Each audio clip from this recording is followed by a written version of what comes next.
Wow, অপূর্ব, যেন আকাশ থেকে নেমে আসা পরি। আরে শিরিন, তোমার কি হলো? এমন করছো কেন? তরমুজের সাথে রাগ দেখাচ্ছ কেন? ভালোবাসার গুষ্টি খিলাই। শিরিন, তোমার কি হয়েছে? এমন করছো কেন? বিরাজ আমাকে পাত্তাই দিচ্ছে না। ও এই কথা, আয়নায় তোমার ছবিটা দেখো। আমাকে তো অনেক সুন্দর দেখাচ্ছে। মোটেও না, এলোমেলো হয়ে গেছো। তুমি নিজেকে সাজাতে শেখো। তাহলে এখন আমি কি করব? তুমি আমার সঙ্গে চলো তো।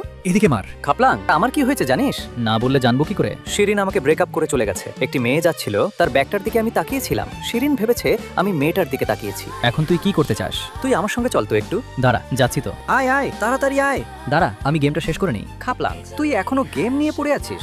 আমি গেম শেষ না করে যেতে পারবো না। প্লিজ খাপলাং, চল, এমন করিস না। কোনটা যে নেব মিলাতেই পারছি না। শিরিন, পছন্দ হলো না? দাঁড়া, আমি তোকে ড্রেস চয়েস করে দিচ্ছি। এটা ধরো। আমাকে এটা পরলে কি সুন্দর লাগবে? এটার সাথে এই ড্রেসটা তোকে অনেক মানাবে। তাহলে পরে আস। তোমার জুতো জুড়ো আমাকে দাও। চলো এবার তাহলে যাই। চলো। এখন তোকে দেখে বিরাজ পাগলা হয়ে যাবে। ও তাই?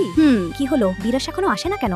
শিরিন, তুমি কোথায়? বিরাজ, এদিকে আই তো। দেখ তো এই মেয়েটাকে পড়াতে পারোস কিনা। না না, এত সুন্দর মেয়ে আমার সাথে পড়বে না। আরে তুই গিয়ে দেখ না। ঠিক আছে, তোর কথাই যাচ্ছে কিন্তু। আরে গিয়েই দেখ না যা। সুন্দরী, তোমার ফোন নাম্বারটা দেওয়া যাবে? দাঁড়াও, দিচ্ছি। শিরিন, তুমি? হ্যাঁ আমি, কিন্তু তোমার আসল পরিচয় জেনে গেলাম। আমাকে মাফ করে দাও। আমার সামনে থেকে সরে যা। বন্ধুরা, চ্যানেলটি একটি সাবস্ক্রাইব করে দিন।